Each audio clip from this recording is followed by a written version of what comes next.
Madam Speaker, everybody remembers where they were and what they were doing. I was actually chairing a Veterans Affairs Committee hearing when a group of cowards hijacked 4 airliners in order to perpetrate the worst act of terrorism in American history. Nearly 3,000 innocent people lost their lives that day, including 700 from my state. Who can forget the courageous first responders running up the stairs of the burning buildings with total disregard for their own safety, saving others at the expense of their own lives? No one remembers the shock, horror, and numbing sorrow of this day, however, more than the families and the close friends of the victims. I have worked with and befriended many family members of 9/11 victims, and I can state unequivocally there would have not been a 9/11 Commission and other historic policy initiatives without their extraordinary tenacity, commitment, and courage. And that includes what was known as the 4 Jersey girls, widows, who simply would not take no for an answer. They were a driving force behind the establishment of that very important historic commission.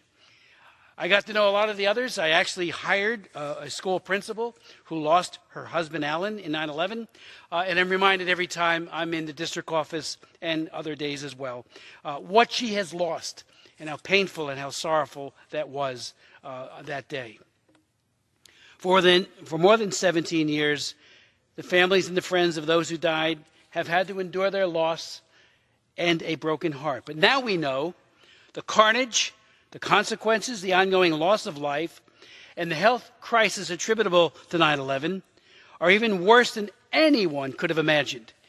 New cases of 9/11 caused conditions are being diagnosed by the doctors at the World Trade Center Health Program every day, with close to 12,000 cases of 9/11 caused cancer diagnosed so far, including 600 cases of breast cancer, 2,400 with prostate cancer, 600 with thyroid, 500 with lung cancer, 500 with kidney cancer. There has also been other kind of catastrophic consequences with people who are suffering from PTSD, some 9,000 so far and counting. Congress enacted the World Trade Health Center Program Fund and Victims' Compensation Fund to provide health services for responders at the 3 crash sites and others in the vicinity of the WTC site for health conditions related to toxic exposures from the attacks. There are over 6,800 New Jerseyans receiving health care services from the World Trade Center Health Program, 1,200 of whom are from my district, constituents of mine. Just last month, and this was shocking, frankly, the Victims' Compensation Fund Special Master announced that due to a lack of funding, the Justice Department will have to cut awards on pending cases by 50% and any new claims that are filed by 70%. These cuts will devastate the first responders, our firemen, police, and emergency personnel. They will also represent a gross injustice for survivors and their families who spend countless hours and days in search of their loved ones. I remember going to the site when a couple days after, went with Tony Principi, who was then the Secretary of the Veterans Affairs Committee, and unfortunately there was a sense, and a falsely conveyed sense, that maybe you didn't have to wear the mask.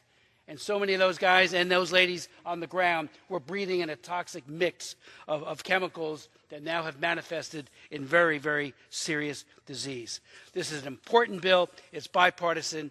And again, Lee, I want to thank you for bringing us all together tonight, my colleagues on both sides of the aisle, and Congresswoman Maloney for her leadership, and of course, all the others who are co-sponsors of this bill. Thank you.